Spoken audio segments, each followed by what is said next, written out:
Hi dears, good morning. എല്ലാവർക്കും നമസ്കാരം. മൗനരാഗം സീരിയലിൻ്റെ ഇന്നത്തെ വിശേഷത്തിലേക്ക് എല്ലാവർക്കും സ്വാഗതം കേട്ടോ. അങ്ങനെ നമ്മുടെ കിരൺ കേക്ക് കട്ട് ചെയ്യാനായിട്ട് ആ ഹാളിലേക്ക് പോവുക. അപ്പോൾ അവിടെ അലങ്കരിച്ച് വെച്ചിരിക്കുന്ന ആ ഒരു ഡെക്കറേഷനും നമ്മുടെ കിരണിൻ്റെ വലിയൊരു ഫ്ലെക്സും ഒക്കെ കാണുന്ന സമയത്ത് കിരണിന് നല്ല സന്തോഷമായിട്ടോ. കണ്ടില്ലേ മോന് വേണ്ടിയിട്ട് ഞങ്ങൾ എല്ലാവരും കൂടി ചെയ്തതാ, എങ്ങനെയുണ്ടെന്നൊക്കെ അവിടെ കൂടി അമ്മമാരൊക്കെ ചോദിക്കുക. ഇത് കേട്ടതും നമ്മുടെ കിരൺ പറഞ്ഞു, നന്നായിട്ടുണ്ട്. എന്തായാലും ഇത് കണ്ടിട്ട് നമ്മുടെ പ്രകാശനും വിക്രത്തിനും ഒന്നും തീരെ ദഹിക്കുന്നില്ല. അവരാണെങ്കിലും ഇവൻ്റെ ഒരു ബർത്ത്ഡേ, അതും അവൻ്റെ അവസാനത്തെ ബർത്ത്ഡേ ആണല്ലോ. എൻ്റെ അച്ഛ, ഇനി അവൻ എങ്ങനെ ബർത്ത്ഡേ ആഘോഷിക്കാനാ? ഈ കൊല്ലം അവൻ ഇങ്ങനെ നിന്ന് ആഘോഷിക്കും, അടുത്ത കൊല്ലം അവന് ഫോട്ടോയിലായിരിക്കും. എന്തായാലും ആ ദിവസം കാണാൻ വേണ്ടി കാത്തിരിക്കുക പൊന്നുമോനെ. എത്രയും പെട്ടെന്ന് അതങ്ങ് സംഭവിച്ചാൽ മതിയായിരുന്നു. ആ നിൽക്കുന്ന അഹങ്കാരികളെ കണ്ടില്ലേ? നിൻ്റെ അമ്മയെന്ന് പറയുന്ന ആ പിശാച് നോക്കുന്ന നോട്ടം കണ്ടില്ലേ? അതെ. എന്തായാലും ഈ സമയം നമ്മൾ നന്നായിട്ട് ആക്ട് ചെയ്തേ പറ്റുള്ളൂ വെച്ചാൽ, അല്ലാതെ കാര്യങ്ങളൊന്നും നടക്കില്ല. അങ്ങനെ നമ്മുടെ മൂങ്ങ മുത്തശ്ശിയാണെങ്കിലോ, അല്ല ഇനി ഐശ്വര്യമായിട്ട് എൻ്റെ പൊന്നുമോൻ കേക്ക് കട്ട് ചെയ്തോളാൻ പറഞ്ഞു. മൂങ്ങയാണെ നല്ല സന്തോഷത്തിലാണ്. അപ്പോൾ ഇവിടെ ഇങ്ങനെ മൂങ്ങ പറയുന്നത് കേൾക്കുമ്പോൾ പ്രകാശനും മകനും ഒന്നും തീരെ ഇഷ്ടപ്പെടുന്നില്ല. കിരണാണെങ്കിൽ അവിടെ കൂടിയിരിക്കുന്ന എല്ലാവരോടും അനുവാദം ചോദിച്ചതിന് ശേഷം അവൻ ആ ഒരു കേക്ക് കട്ട് ചെയ്യുക. അപ്പം എല്ലാവരും നല്ല രീതിയിൽ തന്നെ എൻ്റെ പൊന്നുമോൻ ഒരു 100 വർഷം ഇതുപോലെ സന്തോഷത്തോടു കൂടി ജീവിക്കുമെന്ന് ആശംസിക്കുകയാണ്. ഇത് കേട്ടതും പ്രകാശനാണെങ്കിൽ ജീവിക്കും, നാളെ ഒരു ദിവസത്തോടു കൂടി ഇവൻ്റെ കാര്യത്തിന് ഞങ്ങൾ സമാധി ഉണ്ടാക്കും. എന്തായാലും സന്തോഷിക്കട്ടെ രണ്ടെണ്ണം. അങ്ങനെ കിരൺ കേക്ക് കട്ട് ചെയ്തിട്ട് നമ്മുടെ കല്യാണിയുടെ വായിലേക്ക് ഒരു പീസ് വെച്ച് കൊടുക്കുക. കല്യാണിയാണെങ്കിലും അതിലും വലിയ സന്തോഷത്തിൽ കിരണും കല്യാണിയും പരസ്പരം കേക്ക് പങ്കിട്ടതിന് ശേഷം നമ്മുടെ ദീപയുടെ അടുത്തേക്ക് കിരൺ വരികയാണ്. ഇന്ന് അമ്മ കഴിക്കുന്ന പറഞ്ഞ് ദീപയുടെ കയ്യിലേക്കും കൊടുത്തു. അങ്ങനെ വളരെ സന്തോഷത്തോടു കൂടി ഇവരൊക്കെ നിൽക്കുമ്പം ഇതൊന്നും കണ്ടിട്ട് ദഹിക്കാതെ പ്രകാശനും മകനും അങ്ങ് മാറി നിൽക്കുകയാണ്. വലിഞ്ഞു കയറി വന്നതുകൊണ്ട് തന്നെ പ്രത്യേകിച്ച് പരിഗണനകളൊന്നും രണ്ടാൾക്കും കിട്ടുന്നേയില്ല. അതുകൊണ്ട് തന്നെ അവർ ഈ കാഴ്ചകളൊക്കെ കണ്ട് ദേഷ്യത്തോടു കൂടിയാണ് നോക്കി നിൽക്കുന്നത്. അങ്ങനെ നമ്മുടെ ദീപയും കേക്ക് കഴിച്ചു. അതിനുശേഷമാണെങ്കിൽ താരാൻറ്റി എന്താ അവിടെ അങ്ങനെ നിൽക്കുന്നത്? ആൻറ്റി ഇങ്ങ് മാറി നിന്നെന്ന് പറഞ്ഞ് കിരണ താരാൻറ്റിയെ വിളിക്കുകയാണ്. അങ്ങനെ താരയുടെ വായിലും ഒരു പീസ് കേക്ക് എടുത്ത് കൊടുത്തു. അപ്പോൾ എല്ലാവരും കേക്കൊക്കെ കഴിച്ചുകൊണ്ട് നിൽക്കുമ്പോഴാണെങ്കിലോ നമ്മുടെ മൂങ്ങയ്ക്ക് നല്ല വിഷമമൊക്കെ ഉണ്ട്. ചെയ്തു കൂട്ടിയത് മുഴുവനും മഹാപാപമായിരുന്നല്ലോ. അതുകൊണ്ട് തന്നെ പുള്ളിക്കാരി ഇങ്ങനെ അവിടെ നോക്കി നിൽക്കുമ്പോൾ കിരണാണെങ്കിൽ ആ അമ്മൂമ്മയെ അടുത്തേക്ക് വിളിച്ചു. അതിനുശേഷം അവരുടെ കയ്യിലും ഒരു പീസ് കേക്ക് എടുത്ത് കൊടുക്കുകയാണ്. സന്തോഷത്തോടു കൂടി നിൽക്കുന്നു മൂങ്ങ.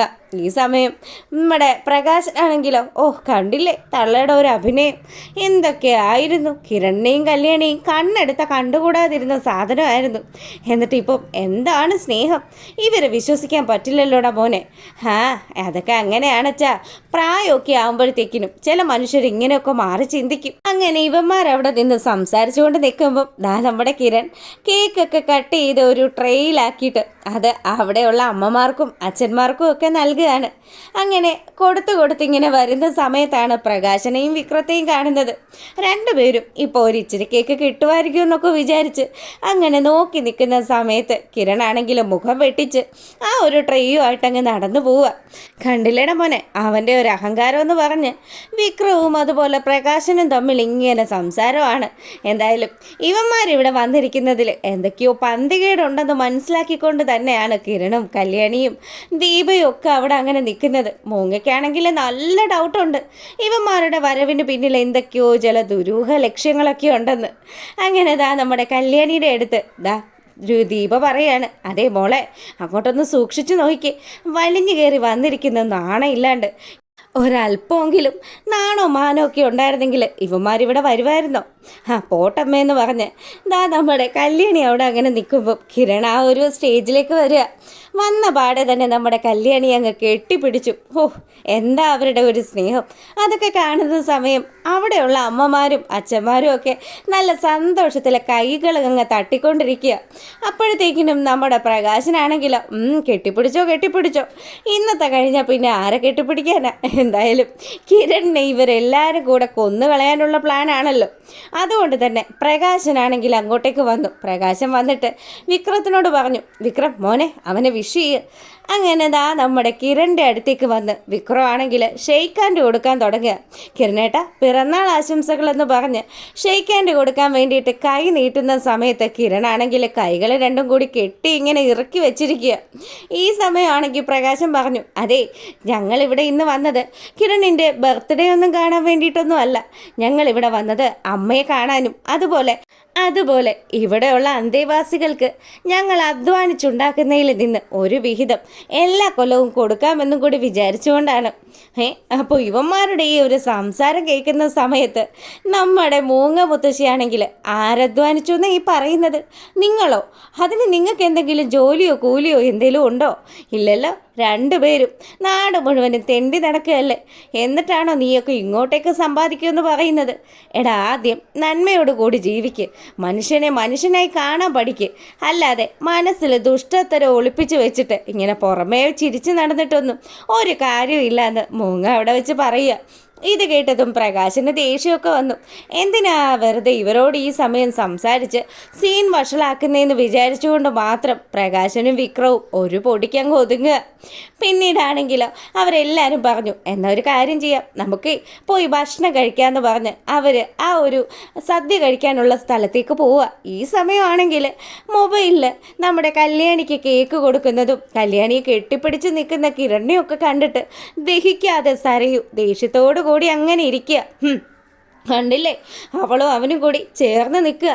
എന്തൊക്കെയായിരുന്നു. ഇനി എന്തായാലും അച്ഛനും അനിയനും ഒക്കെ വന്നതിൻ്റെ സന്തോഷത്തിലായിരിക്കും കല്യാണിയുടെ മുഖം ഇങ്ങനെ ചുവന്നിരിക്കുന്നതെന്ന് സരയു ഇങ്ങനെ ആലോചിച്ചുകൊണ്ട് നിൽക്കുമ്പോൾ ബഗാസുരനും ശാരിയും കൂടെ വരികയാണ്. എൻ്റെ മോളെ, നീ എന്താ ഏത് സമയം ഇങ്ങനെ ഫോണും തോണ്ടിക്കൊണ്ടിരിക്കുന്നത്? ഇത് ആരുടെ കാഴ്ചകളായി കണ്ടുകൊണ്ടിരിക്കുന്നതെന്ന് ചോദിച്ച് ശാരി അടുത്തേക്ക് വരിക. അപ്പം തന്നെ കണ്ടില്ലേ, ഇങ്ങേരുടെ അനന്തരവനും അവൻ്റെ ഭാര്യയും കൂടി എന്തൊക്കെയാ കാണിച്ചു കൂട്ടുന്നതെന്ന്. ആ ഫോട്ടോ കണ്ടതും നമ്മുടെ ബഗാസുരനാണെങ്കിൽ, എടി മോളെ നീ എന്തിനാ ഇങ്ങനെ ദേഷ്യപ്പെടുന്നത്? നീ എന്തിനാ അവൻ്റെ സന്തോഷത്തിൽ പ്രശ്നങ്ങൾ ഉണ്ടാക്കാൻ നോക്കുന്നത്? നിനക്കൊരു ജീവിതം ഉണ്ടല്ലോ, നീ സന്തോഷമായിട്ട് ജീവിക്ക്. അതിനെ അവൻ്റെ കണ്ണുനീരെനിക്ക് കാണണം. അച്ഛനൊരു കാര്യം മനസ്സിലാക്കിക്കൂ, അച്ഛൻ്റെ അനന്തരവൻ ഇക്കൊല്ലം ബർത്ത്ഡേ ഉണ്ടെങ്കിൽ അടുത്ത കൊല്ലം ആ ബർത്ത്ഡേ ആഘോഷിക്കാനായിട്ട് അവൻ ജീവനോടുകൂടി ഉണ്ടാവില്ല. ഇത് പറഞ്ഞു എനിക്കൊരാളെ കാണാനുണ്ടെന്നും പറഞ്ഞ് സരയു അവിടെ നിന്ന് ഇറങ്ങുകയാണ്. അങ്ങനെ അവൾ പോയതും നമ്മുടെ ശാരി, എടോ തൻ്റെ മോള് ഓരോ ദിവസം ചെല്ലുന്തോറും വഷളായിക്കൊണ്ടിരിക്കുകയാണ്. അവളിപ്പം ചിന്തിക്കുന്നത് തന്നെ കൊല്ലണമെന്ന് പോലും ആയിരിക്കും. എന്തായാലും കിരണിൻ്റെ കാര്യത്തിൽ ഒരു തീരുമാനമാകുമെന്നുള്ളത് ഉറപ്പ് തന്നെയാണ്. അതിനുവേണ്ടി അവൾ നല്ലതുപോലെ കഷ്ടപ്പെടുന്നുണ്ട്. ഇപ്പം തന്നെ ആരെയൊക്കെയോ കാണാൻ വേണ്ടി പോയിരിക്കുക. ഞാനും പലതവണ ആലോചിക്കുന്നുണ്ട് തന്നെ അങ്ങ് തട്ടിയിട്ട് ജയിലിൽ പോയാലൊന്ന്.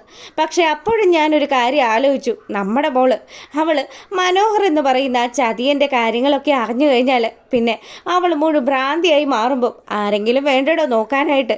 അതുകൊണ്ട് മാത്രമാണെന്നും പറഞ്ഞ് ശാരി ദേഷ്യപ്പെട്ടു പോവുക. ഈ സമയമാണെങ്കിൽ വിക്രത്തിൻ്റെയും നമ്മുടെ പ്രകാശിൻ്റെയും അരികിലേക്ക് ഓടിയെത്തിയിരിക്കുകയാണ് സരയു. എന്തായി? ഇന്നിവൻ ബർത്ത്ഡേ ഫംഗ്ഷനൊക്കെ ആഘോഷമാക്കിയില്ലേ? നാളെ അവൻ്റെ ഡെത്ത് ആനിവേഴ്സറി ആയിരിക്കണം നടക്കേണ്ടത്. എന്തായാലും ഈ കൊല്ലം ഇങ്ങനെ പോട്ടെ, അടുത്ത കൊല്ലം കിരണിൻ്റെ ബർത്ത്ഡേ കഴിഞ്ഞ് പിറ്റേ ദിവസമായിരിക്കണം അവൻ്റെ ആനിവേഴ്സറി വരുന്നത്. ആ കല്യാണി നിന്ന് കരയുന്ന കാഴ്ച എനിക്ക് കാണണമെന്ന് പറഞ്ഞ് സരയു അവിടെ നിന്ന് അങ്ങ് പോവുക. അവൾ പോയതും, അല്ലട മോനെ എന്താ നിൻ്റെ ഉദ്ദേശം? എല്ലാ കുറ്റവും ഏറ്റെടുത്ത് വീണ്ടും ജയിലിലേക്ക് പോകാനാണോ? എൻ്റെ അച്ഛ, അതിനാരാ ജയിലിലേക്ക് പോകുന്നത്? ഞാനെങ്ങാനും പിടിക്കപ്പെട്ട് കഴിഞ്ഞാൽ അവളുടെ പേര്, ആ സരയുൻ്റെ പേര് ഞാൻ വിളിച്ചു പറയും. അവളും അങ്ങ് കൊടുങ്ങട്ടെന്നേ. എന്തായാലും അവൾ പേടിക്കപ്പെടണം. അവൾ പുറത്ത് നിന്ന് കളിച്ചെങ്കിൽ മാത്രമേ ജയിലിനകത്താകുന്ന എനിക്ക് രക്ഷയുണ്ടാവുള്ളൂ. എന്നാൽ മാത്രമല്ലേ എന്നെ പുറത്തിറക്കാനായിട്ട് സാധിക്കുകയുള്ളൂ എന്നും വിക്രം പ്രകാശിൻ്റെ അടുത്ത് പറയുക. ഇത് കേട്ടതും പ്രകാശിനൊരു ആശ്വാസമൊക്കെ വരുന്നുണ്ട്. അങ്ങനെ ഇവിടെ ഈ കാര്യങ്ങളൊക്കെ നടക്കുമ്പോൾ നമ്മുടെ ദീപയോടും അതുപോലെ കല്യാണി മോളോടും ഒക്കെ സംസാരിച്ചുകൊണ്ട് നിൽക്കുകയാണ് മൂങ്ങാമുത്തശ്ശി. മുത്തശ്ശി പറഞ്ഞു, ഇത്രയും കാലവും എൻ്റെ പൊന്നു മോളെയും എൻ്റെ മരുമോളെയും ഒക്കെ ഞാൻ കഷ്ടപ്പെടുത്തിയിട്ടേ ഉള്ളൂ. ഇപ്പോൾ ഉണ്ടല്ലോ പ്രകാശനും മകനും ഒക്കെ വന്നില്ലേ, എല്ലാം കള്ളത്തരം മനസ്സിൽ വെച്ചിട്ടാണ് മോളെ വന്നിരിക്കുന്നത്. ഒരു കാരണം വെച്ചാലും അവനെയും അവൻ്റെ ആ മകനെയും വിശ്വസിക്കരുത്. അതൊക്കെ ഞങ്ങൾക്കറിയാം. എന്തായാലും അമ്മൂമ്മയ്ക്ക് ഇവിടെ നല്ലൊരു മുറി തന്നെയാണ് കിട്ടിയിരിക്കുന്നത്. അമ്മൂമ്മ ഹാപ്പിയാണ് മോളെ, അമ്മൂമ്മയ്ക്ക് വേറെ പ്രശ്നങ്ങളൊന്നും ഇല്ല എന്നൊക്കെ പറഞ്ഞ് ദീപയോട് ചെയ്തു പോയതിനൊക്കെ മാപ്പ് ചോദിക്കുകയാണ് നമ്മുടെ മൂങ്ങ. ഇതൊക്കെ കാണുമ്പോൾ കല്യാണിയാണെങ്കിലോ, കാദംബരി ചേച്ചി ആശുപത്രി വിടട്ടെ, അതിനുശേഷം അമ്മമ്മ കാദംബരി ചേച്ചിയുടെ കൂടെ അവരുടെ വീട്ടിൽ നിന്നാൽ മതിയെന്ന് പറഞ്ഞു. പിന്നീട് ഇതാ രാത്രിയായതും നമ്മുടെ കിരണും കല്യാണിയും കൂടി അവരുടെ ആ ഒരു ബെഡ്റൂമിൽ ഇന്ന് നടന്ന കാര്യങ്ങളൊക്കെ ചർച്ച ചെയ്തുകൊണ്ടിരിക്കുക. ഈ സമയമാണെങ്കിൽ അല്ല മോളെ, നിന്റെ അമ്മമ്മ മാറിയെന്ന് പറയുന്നത് 100% നമുക്ക് വിശ്വസിക്കാവോ? എങ്ങനെയാ? എനിക്ക് തോന്നുന്നേ ഇല്ല കിരണേട്ടാ. അവർക്ക് ഒരുപാട് മാറ്റങ്ങളുണ്ട്. പക്ഷേ ഇന്ന് എൻ്റെ അച്ഛനും വിക്രവും അവിടെ വന്നല്ലോ, രണ്ടുപേരുടെ സ്വഭാവത്തിലും യാതൊരു മാറ്റവും ഇല്ല. അതുകൊണ്ട് തന്നെ അവന്മാരെ നമ്മൾ ഒരിക്കലും വിശ്വസിക്കരുത്. അതുപോലെ ഒരു കള്ളന്മാർ ശരിക്കും പറഞ്ഞാൽ വേറെ ഉണ്ടാവില്ല എന്ന് പറഞ്ഞ് കല്യാണി ഇങ്ങനെ സംസാരിക്കുമ്പോൾ എന്തായാലും ഭാനുമതി അമ്മയെ മോൾ എവിടെ നിർത്താനാണ് ഉദ്ദേശിക്കുന്നത്? അമ്മമ്മയ്ക്ക് എവിടെ വേണേലും നിൽക്കാൻ കിരണേ. അങ്ങനെ പിറ്റേ ദിവസം രാവിലെ ആയതും പ്രകാശൻ വിഘ്നേശ്വരൻ്റെ മുന്നിൽ ഒരു തേങ്ങയും അടിച്ച് അവിടെ നിന്ന് പ്രാർത്ഥിച്ചുകൊണ്ട് നിൽക്കുക. ഈ സമയമാണെങ്കിൽ അകത്ത് കിരണിൻ്റെയും കല്യാണിയുടെയും പേരിൽ വഴിപാടുകളൊക്കെ നടത്തി മൂങ്ങ മുത്തശ്ശി ആ പ്രസാദവും വാങ്ങിച്ച് ഇറങ്ങി വരുന്നത് കാണുകയാണ് പ്രകാശൻ. എന്തായാലും തള്ള കൊള്ളാലോ, ഞാൻ അവർ മുടിഞ്ഞു പോണേന്ന് പ്രാർത്ഥിക്കുമ്പോൾ അവരിതാ അവരെ രക്ഷപ്പെടണേന്ന് പറഞ്ഞ് പ്രാർത്ഥിക്കാൻ വേണ്ടി വന്നിരിക്കുകയാണല്ലോ. പ്രകാശനെ കണ്ടതും മൂങ്ങ നല്ല സന്തോഷത്തിൽ പ്രകാശൻ്റെ അടുത്തേക്ക് ചെന്നു. എടാ മകനെ, നീ മാറി ചിന്തിച്ചു അല്ലേ? എന്തായാലും അമ്മയ്ക്ക് സന്തോഷമായടാ. അതിനാരും അറിയുന്ന നിങ്ങളോട് പറഞ്ഞത്. ഞാനിവിടെ വന്നത് നിങ്ങളിപ്പം നന്നാകണമെന്ന് പറഞ്ഞ ആൾക്കാർ നശിച്ചു പോകാൻ വേണ്ടി പ്രാർത്ഥിക്കാൻ വന്നതാ. ഒരിക്കലും ഈ പ്രകാശന് ഒരു മാറ്റവും ഉണ്ടാകില്ല എന്ന് പറഞ്ഞു. അങ്ങനെ നിൽക്കുന്നതാണ് ഇന്നത്തെ വിശേഷത്തിലുള്ള